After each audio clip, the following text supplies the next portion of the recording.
listen, we talk a lot about the menopause on this show, the good, the bad, the ugly, but we talk less about how it affects our partners. And according to recent research, almost 8 in 10 men say that they suffer when their partner goes through the change. 3/4 said that their loved ones become moody.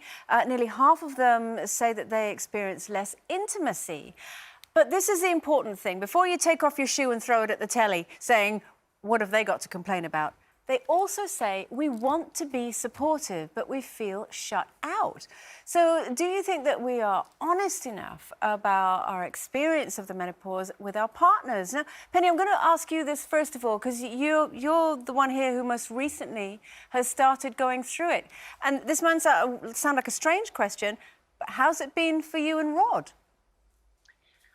Well, you probably know from the past conversations with you girls that Rod and I have a very close and intimate, open relationship about all sorts of things. I talk with him about how I feel leading up to my periods, with feeling a little kind of down or sad, or I always say to him, darling, just give me space today. It's that time of the month. And even my teenage boy gets it. So, and he's going through his hormones as a teenager, and so now I've kind of explained to them about kind of the hormones now mum is experiencing since March was my last period, and I've been having the really hot sweats where I'm on top of these covers, boiling, and then I'm freezing cold and getting back under, and my body temperatures are fluctuating all over the place, and then it affects your mood swings. I've been putting on more weight, and there was one point I was in the kitchen cooking dinner. It would be one of those days where everything was kind of going wrong, and then I just had enough. I ended up throwing the dinner across the kitchen,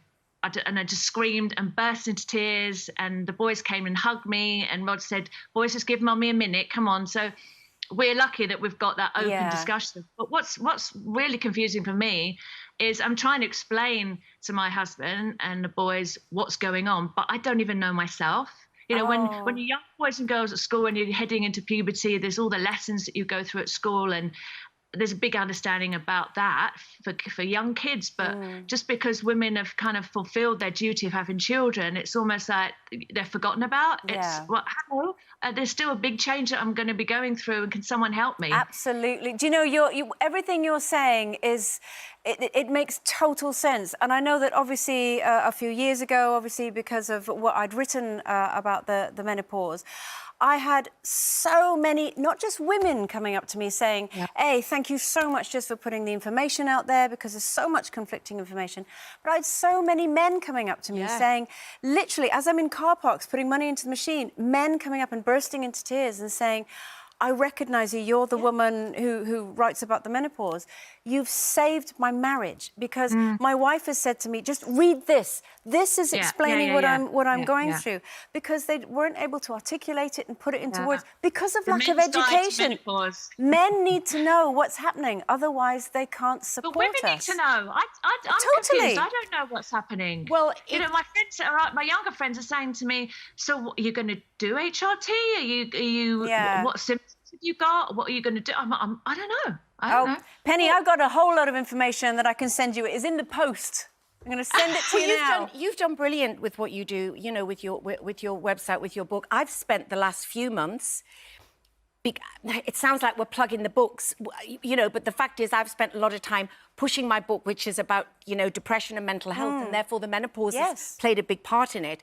And although it's very easy to, like you said in your introduction, to poo-poo that sort of male, or we suffer as well, it's actually the partner of those people who are depressed, because although we talk about the sweating and we talk about the night sweats and all of those other things, what menopausal women have come to me about, and I'm sure you have said we don't talk enough about the depression and the anxiety. Bearing in mind that menopause, historically, we were on the scrap heap. You know, when you know, I did a series in lockdown, Penny, we all did it in lockdown, called Done Breeding, written by Julie Graham. And although it was a comedy, it garnered a lot of attention, because if you treat a subject with comedy, often you get the message out. But menopause is always traditionally, like postnatal depression, has come from the male gaze and has been used as a sort of, we've been used as a figure of fun in sitcoms and stuff of, oh, it's that time of the month, or oh, it's the change and all of that. But some women are very, very fortunate. They sail through, but most women don't. And I think it is awful for the partners when something 100%. happens like this as well. And they don't, like we've all said, they don't know how to react because the majority want to be supportive. So I think I didn't realise there was such a stigma to talking about menopause. There is. You should but see people the are flack, so terrified the flack of it. that I had a few years ago, and not just from, you know, certain aspects of the media, or why is this woman talking about the menopause? Some women don't want people to talk about the menopause.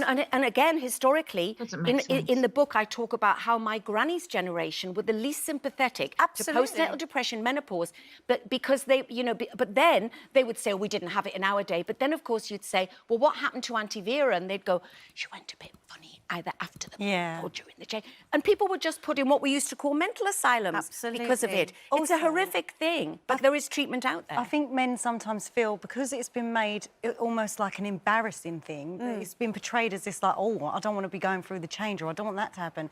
Men don't even want to suggest it, the same way they wouldn't like to suggest, are you on your period? Because they feel embarrassed for you, or like they're saying something that's really offensive, when actually it's... But it's crazy, because it's going to happen to all of us. All of us. And also, you know, it is not surprising that marriages end during this time. 60% of divorces are initiated by women in their 40s, 50s and 60s.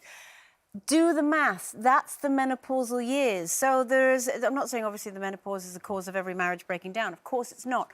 But it does play a huge part. And a lot of that is lack of understanding and communication on both sides. And as you say...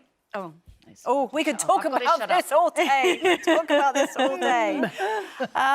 But yeah, Penny, I'm going to be sending you some stuff.